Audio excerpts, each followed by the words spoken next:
Tidak boleh mengganggu binatang yang tidak mengganggu kita. Itu konsep awal. Apalagi binatang-binatang yang hidup sekeliling kita. Kucing itu salah satu binatang yang tidak akan menjauh dari manusia. Abu Hurairah, karena keseringan main dengan anak kucing, dijulukilah menjadi Abu Hurairah, yaitu bapaknya kucing-kucing yang kecil. Di situ julukan itu melekat kepada Abu Hurairah, sampai dalam semua hadis tidak lagi disebut nama aslinya. Nah, Rasulullah sayang pada binatang, apalagi kucing. Jemaah maka Allah Subhanahu wa taala, bolehkah membunuh kucing? Menyelip pada hati rasa takut sesuatu bukan karena Allah, maka jatuh ke dalam kesyirikan. Yang lebih aneh, kalau kucing dia gilas, dia berhenti, dia bungkus. Anak orang dia gilas, dia lari. Kucing dia berhenti, dia bungkus. Anak orang dia gelas, dia lari. Seharusnya berhadapan dengan manusia. Assalamualaikum warahmatullahi wabarakatuh. Banyak sekali pertanyaan jamaah, Ustadz kasih kami channel untuk kajian anak-anak muda. Di antara anak muda berasal dari Aceh, luar biasa. Channelnya Maulizul Akbar Nab. Tonton, subscribe, like, share, komen. Assalamualaikum warahmatullahi wabarakatuh.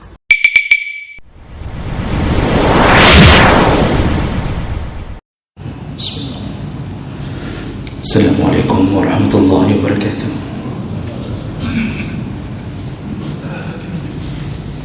Alhamdulillahi rabbil alamin, hamdan katsiran tayyiban mubarakan fihi. Asyhadu an la ilaha illallah wahdahu la syarika lah, wa asyhadu anna Muhammadan abduhu wa rasuluhul karim. Allahumma salli wa sallim ala nabiyyina al-Mustafa Muhammadin wa ala alihi wa ashabihi ajma'in. Amma Rabbi shrah li sadri wa yassir li amri wahlul 'uqdatam min lisani yafqahu qawli. Segala puji bagi Allah, kemudian salawat dan salam kepada Rasulullah, pada keluarga dan seluruh sahabat-sahabatnya, bapak-bapak dan ibu-ibu, jemaah salat subuh yang Allah muliakan, mulia dunia dan insyaAllah mulia akhirat. Di pertemuan kita yang lalu, kita sudah membahas salah satu daripada dosa besar, yaitu ketika seorang majikan memperlakukan budaknya atau pembantunya atau orang yang sedang dia miliki jasanya dengan perlakuan yang melebihi batas, memukul budak, memukul pembantu, memukul orang kerja. Itu salah satu daripada dosa-dosa terbesar, dan Nabi memperingatkan Ibnu Mas'ud yang sedang mencambuk budaknya dengan mengatakan, kalau engkau tidak berhenti dan tidak membebaskan budak ini, maka engkau akan menerima cambukan dari Allah di hari kiamat nanti. Ini menjadi peringatan bahawa manusia, walaupun posisi dan statusnya lebih rendah daripada kita, tapi jangan coba-coba untuk mengambil haknya, dan sesuatu yang kita lakukan tidak layak di hadapan syariat. Baik, kita lanjutkan dosa besar berikutnya, yaitu ta'zib al-hayawan aw ad-dabbah bighairi sababin syar'i. Dosa tentang mengazab atau menganiaya hewan-hewan, terutama hewan peliharaan, tunggangan, dengan tanpa sebab yang syar'i. Ini menjadi salah satu dosa yang disebutkan dalam banyak hadis ketika kita memperlakukan binatang-binatang yang ada di sekeliling kita atau binatang yang kita miliki dengan sesuatu yang tidak dibenarkan dalam syariat, memukulnya, menyiksanya, bahkan sampai membunuhnya. Walaupun kita tahu bahawa dalam hukum fikih ada binatang-binatang yang malah disuruh bunuh. Di antaranya seperti kata Nabi, khamsun minal fawasiq, ada binatang yang fasiq atau binatang yang keji dan itu disuruh bunuh. Ular, kalajengking, kemudian termasuklah burung gagak, lipan, dan hal-hal begitu memang tanpa sebab pun disuruh bunuh untuk menjaga daripada kemudaratan. Namun ada binatang-binatang yang diharamkan bunuh oleh Nabi SAW. Dalam beberapa hadis Nabi menyebutkannya seperti an-namlah, semut, hudhud, burung hudhud, dan surat, burung surat. Kemudian dalam hadis yang lain Rasulullah mengharamkan bunuh katak. Kata Nabi, karena katak itu dia senantiasa berdoa kepada Allah, senantiasa bertasbih kepada Allah, dan itu diharamkan membunuh dengan sengaja.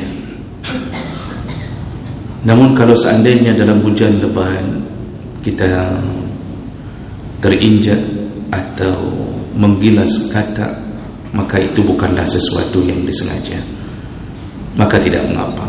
Itu salah kita, bukan salah kita, salah katak. Kenapa dia lewat pas kita lewat? Jadi jemaah melakukan Allah Subhanahu wa ta'ala, urusan binatang itu sampai ke akhirat Allah akan buat perhitungan. Kalau dengan sesama mereka saja Allah tegakkan hisab, kalau dengan sesama mereka yang sama-sama tidak punya otak Allah tegakkan hisab, padahal mereka berhantam, berkelahi, bertarung, itu bukan karena partai. Kambing dengan kambing saling menanduk, itu bukan karena mendekati 2024. Tidak ada satupun indikasi-indikasi politik ketika mereka sedang melakukan perkelahian. Jadi sama-sama tidak punya akal. Walaupun sama-sama tidak punya akal, di yaumul hisab ditegakkan hisab oleh Allah. Siapa binatang, mana binatang yang mencelakai temannya atau binatang yang lain yang bukan unsurnya adalah makanan dia, jadi bukan makanan dia tapi dia celakai, maka di saat itu ditegakkanlah hisab, disuruh balas oleh Allah Subhanahu wa ta'ala.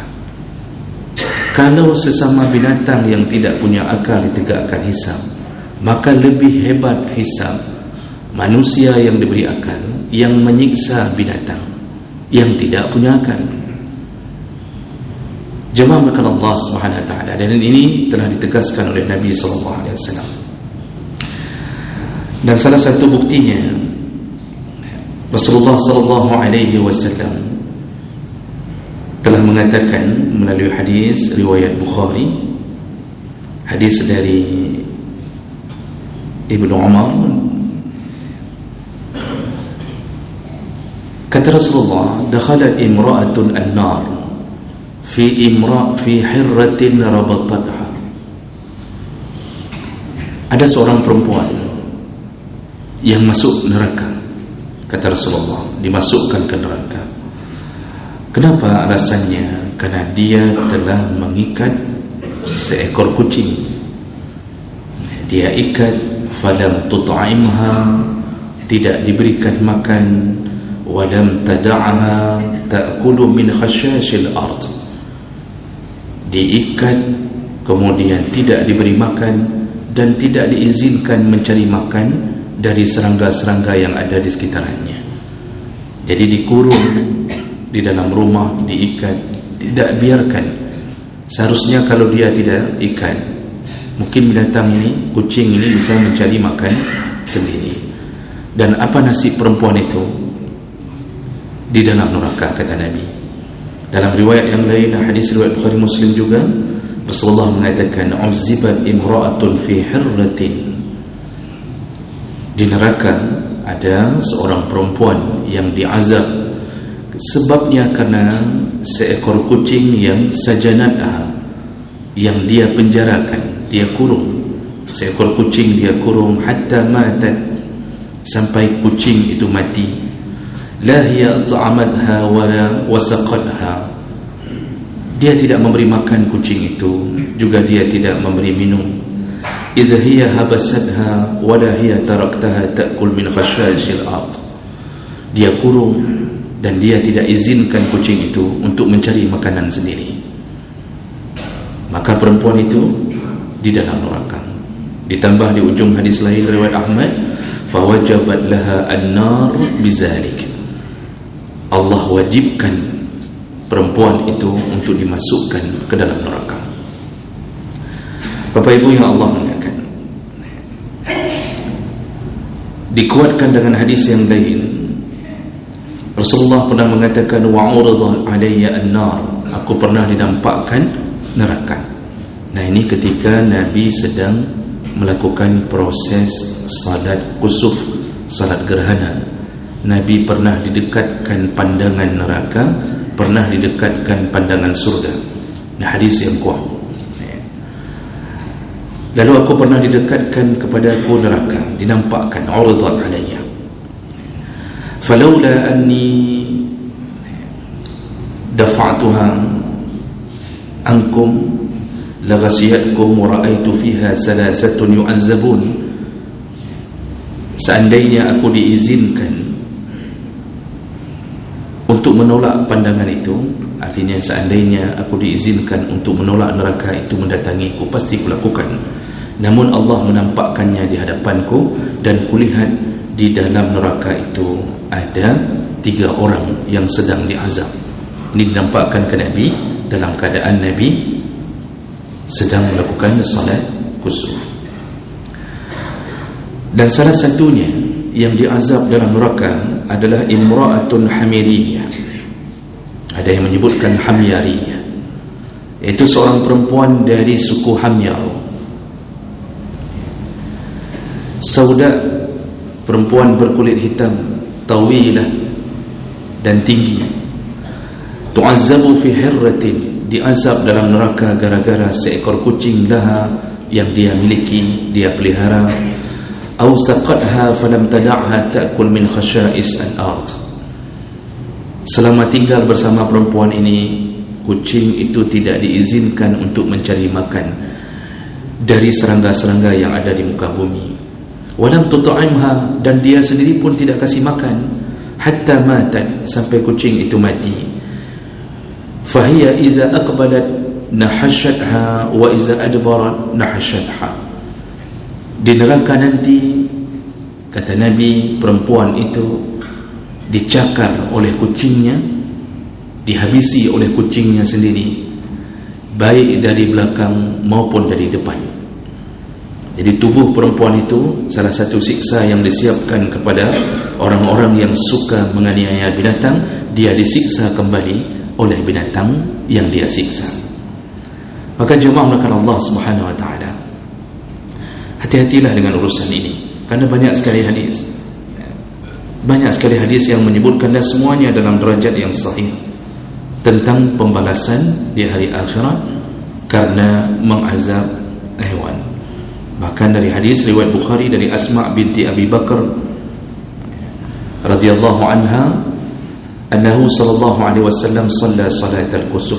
Pernah Nabi melakukan salat kusuf, faqal, lalu Nabi mengatakan setelah salat, danat an-nar minni, aku didekatkan pemandangan neraka kepada aku, hatta qultu ay rabbi wa ana ma'ahum, sampai aku berkata, apa ini ya Allah, wahai Tuhanku, aku menghindar dari penduduk-penduduk neraka ini.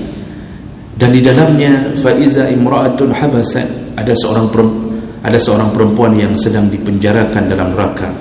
annahu qala takhdushuha hirrah, dicakar-cakar oleh kucingnya. Qal ma sya'nu hadhihi, lalu para sahabat bertanya kepada Nabi, kenapa begitu ya Rasulullah siksanya? Lalu Nabi menjawab, habasatha hatta matat ju'an, karena dulu kucing itu disiksa dengan dikurung, tidak pernah diberi makan dan tidak dibiarkan untuk mencari makan. Bapak Ibu yang Allah muliakan, urusan dengan binatang berhati-hatilah. Dalam hukum tidak boleh mengganggu binatang yang tidak mengganggu kita. Itu konsep awal. Apalagi binatang-binatang yang hidup sekeliling kita. Kucing itu salah satu binatang yang tidak akan menjauh dari manusia. Ketika salah seorang sahabat memperingatkan sahabat yang lain tentang su'run, tentang bekasan air, bekasan jilatan kucing, jadi dia memperingatkan sahabat yang ingin berwudu dengan air bekas jilatan kucing, su'run kucing. Lalu kemudian sahabat ini mengatakan, itu air itu tadi sudah dijilat oleh kucing. Nah, sahabat yang akan berwudu ini kemudian mengatakan, tidak mengapa, kalau jilatan kucing tidak mengapa, fa innaha laisa binajisah, itu tidak bernajis. Jawaban dari sahabat, kenapa? Karena aku pernah mendengar dari Nabi, innama huwa at-tawafun wat-tawafat bainan nas, karena kucing itu binatang yang sering tawaf di antara manusia. Kucing perempuan, kucing laki itu sering tawaf di antara manusia, maksudnya keliling-keliling di antara manusia. Maka bekas jilatan kucing tidak bernajis. Jadi bukan nya yang tidak bernajis. Karena ada salah satu tayangan ya, ketika di sebuah pengajian, ini masih ada di YouTube Bapak Ibu. Itu ketika ditanya oleh jemaah, apa hukumnya tai kucing? Lalu mohon maaf, pemateri itu mengatakan bahwa dia tidak bernajis karena kucing itu adalah yang tawaf di sekeliling kita. Padahal hadis itu keluarnya karena bekas jilatan kucing, bukan tai kucing. Tai kucing tetap bernajis. Jadi jangan ada rencana tidur dengan tai kucing, itu tetap bernajis. Apalagi kucing, binatang yang haram untuk dimakan. Ada pandangan dari mazhab, binatang yang halal dagingnya maka sucilah kotorannya, itu ada. Tapi kucing ini binatang yang haram dimakan, otomatis kotorannya bernajis. Yang dimaksud dalam hadis itu adalah su'run, bekas jilatan. Makanya ketika kucing meminum air di dalam bak, di dalam ember, atau dia menjilat ikan yang sedang kita persiapkan, lalu tiba-tiba dia diambil setengahnya atau sempat digigit, maka dia bukan seperti gigitan anjing dan babi, malah tidak bernajis, cukup hanya bersihkan sekadar nyamannya kita, maka sudah selesai. Rasulullah SAW ketika pertama sekali mengislamkan Abu Hurairah, itu Abu Hurairah itu nama aslinya Abdus Syam, hamba matahari. Lalu kemudian ketika masuk Islam, Rasulullah merubahnya menjadi Abdul Rahman. Pada suatu hari Rasulullah melihat Abu Hurairah sedang bermain-main dengan anak kucing. Disitulah Rasulullah menjuluki Abu Hurairah, karena keseringan main dengan anak kucing, dijulukilah menjadi Abu Hurairah, yaitu bapaknya kucing-kucing yang kecil. Di situ julukan itu melekat kepada Abu Hurairah, sampai dalam semua hadis tidak lagi disebut nama aslinya. Nah, Rasulullah sayang pada binatang, apalagi kucing. Jemaah maka Allah Subhanahu wa taala, bolehkah membunuh kucing ketika dia mulai mencuri atau sudah mulai membuang kotorannya di halaman kita? Jumhur ulama itu mengatakan pendapat yang mu'tamad haram membunuh kucing, walaupun dia telah melakukan hal-hal yang brutal. Setiap hari kencing, buang kotoran, itu itu selalu di halaman pintu rumah kita. Apalagi kan kotoran kucing itu kan baunya super dibandingkan kotoran yang lain. Mungkin salah satunya adalah karena sering mencuri. Maka tai pencuri itu bau-bau. Coba tanya sama pencuri. Nah, tai para pencuri itu kotorannya itu lebih bau daripada yang lain. Semua koruptor itu tainya bau semua itu. Mencuri makan haram itu salah satu contoh daripada kucing. Jawab melakukan Allah. Ketika dia mencuri ikan, dia mengambil sesuatu, bolehkah membunuhnya? Pendapat mu'tamad kata para ulama, dalam pandangan banyak sekali ulama, haram, tidak dibolehkan. Jadi ambil cara lain. Boleh membuangnya jauh, kita buang misal ke Papua, kita buang ke NTB atau ke mana saja, silakan. Atau apa saja lakukan yang dia menjauh dari kita. Yang bunuh jangan, apalagi bunuh tanpa urusan. Yang disepakati para ulama, baru boleh membunuh ketika dia mencuri sesuatu yang paling berharga dari diri kita. Contoh, kalau kita simpan emas 50 manyam, dicuri oleh kucing, lalu kita mengejarnya, dan tidak ada jalan lain kecuali untuk menghentikan langkahnya dengan membunuh, untuk mendapatkan kembali perhiasan itu, maka itu dibenarkan untuk melakukannya. Jadi sesuatu yang paling berharga, ya, termasuklah kalau kucing mungkin mencuri buah hati kita, ya. Tapi kalau dia curi isteri kita, atau isteri merasa kucing mencuri suaminya, tergantung Pak. Kalau tipe suami memang tipe suami temperamental, malah isteri bersyukur, ya. Jadi hal-hal begini itu jangan sembarangan menangani hewan. Dosa besar, dan itu salah satu penyebab di dalam neraka, yaitu menyiksa binatang dan menyiksa hewan. Apalagi hewan itu bukan tipikal yang mengganggu. Oh, kucingnya punya tetangga, karena hari ini banyak tetangga punya kucing. Tidurnya di rumah tetangga, tapi buang hajatnya di rumah kita. Maka itu perlu koordinasi dengan tetangga itu untuk mengambil kucingnya. Peringatkan baik-baik. Kalau tidak juga, maka ambil tindakan sendiri dengan membuang jauh-jauh. Yang bunuh jangan. Namun kalau seandainya terbunuh, baik dalam usaha tadi, pengejaran untuk mendapatkan hak kita kembali, atau tidak sengaja terbunuh di jalan dengan tergilas macam-macam, dan itu banyak terjadi, apakah itu berdosa? Tidak, jawab Allah. Sepakat ulama mengatakan tidak berdosa. Semua yang terjadi, pembunuhan binatang dalam keadaan tidak sengaja, dan binatang itu bukan binatang yang disuruh bunuh, maka tidak menimbulkan dosa. Dan juga jangan sampai kita melaksanakan khurafat-khurafat. Ada orang yang menggilas kucing tidak sengaja, lalu berhenti, rasa takutnya muncul, kesyirikan menyelip di dalam hati. Dia ambil bajunya, dia bungkus kucing itu, lalu pulang bagi-bagi garam. Ambil kucing, bungkus, dia buka bajunya, walaupun baju mahal, tapi karena rasa takutnya, wallahu alam, saya tidak tahu di mana titik rasa takut itu, apa yang ditakutkan. Apakah dia takut kucing itu akan mendatanginya? Apakah menjadi hantu kucing, nakut-nakutinya, sehingga dia buka bajunya, dia bungkus kucing, lalu dia tanam dengan cara yang baik, lalu nanti pulang itu langsung beli garam, dia bagi-bagi ke tetangga. Wallahu a'lam dari mana asal usulnya. Dan kalau ini menyelip pada hati rasa takut sesuatu bukan karena Allah, maka jatuh ke dalam kesyirikan. Yang lebih aneh, kalau kucing dia gilas, dia berhenti, dia bungkus. Anak orang dia gilas, dia lari. Kucing dia berhenti, dia bungkus. Anak orang dia gelas, dia lari.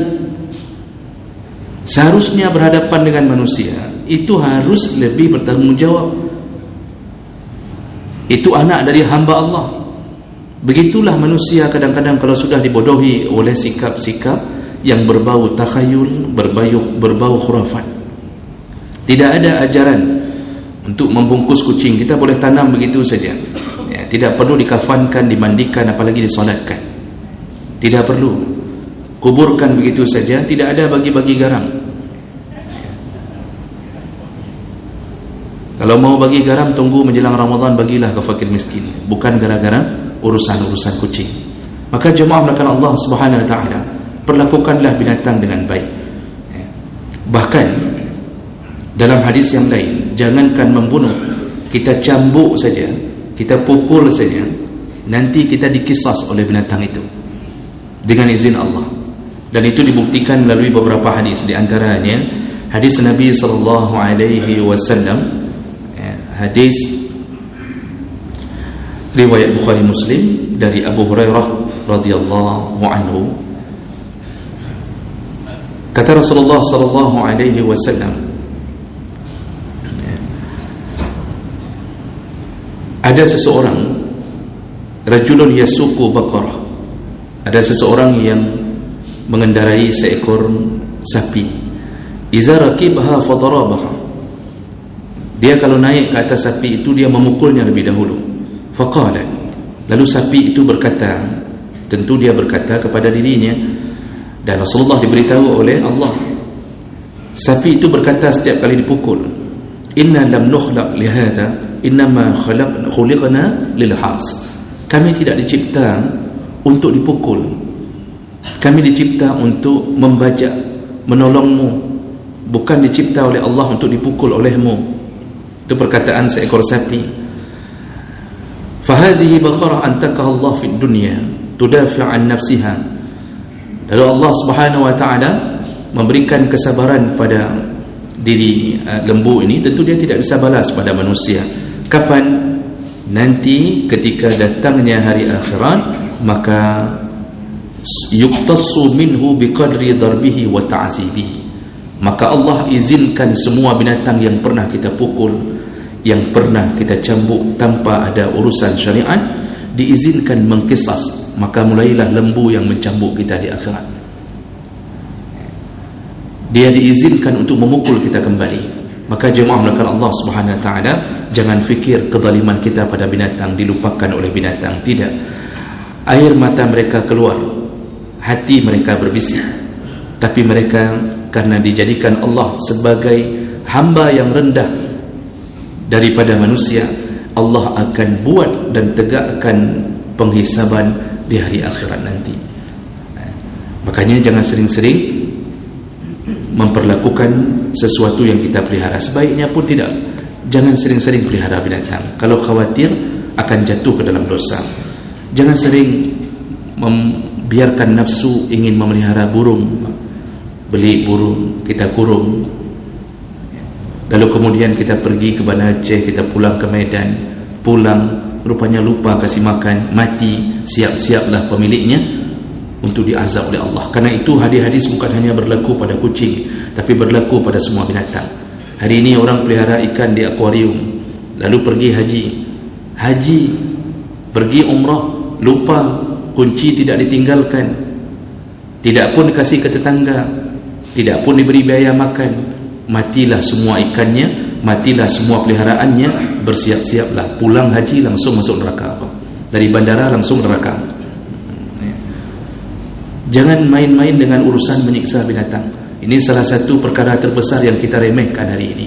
Maka banyak orang yang kemungkinan merasa aman dengan salat jamaahnya, merasa aman dengan Lailatul Qadarnya, padahal isi neraka karena ada kucing atau ada binatang lain yang menjadi tumbal untuk memasukkan dia ke dalam neraka.